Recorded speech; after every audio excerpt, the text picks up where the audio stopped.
News 12 The Bronx.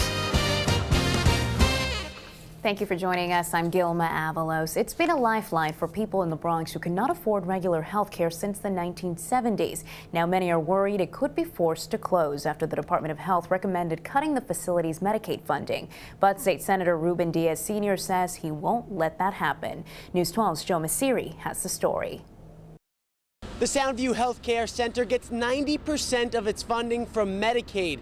But if the facility doesn't answer the complaints put forth by the Medicaid Inspector General by September 12th, it could lose that money. But Senator Ruben Diaz Sr.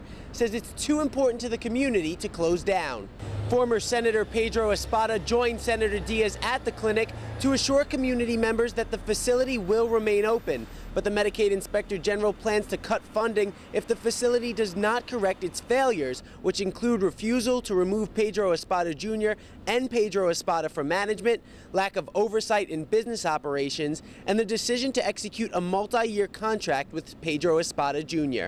Right now, people there, the clients here, they're telling me, don't allow it to close it, don't allow it to close it. People want it. This is needed. The services are good. Why close it? Both Espada and Diaz have called this process a witch hunt on the part of Governor Andrew Cuomo. And if this facility is forced to shut down, the patients would be moved to other clinics in the Bronx. Reporting from Soundview, Joe Masiri, News 12 The Bronx. Espada says he is not paid by Medicaid funding and plans to have his day in court. Until then, he plans to stay on as president and CEO of the center.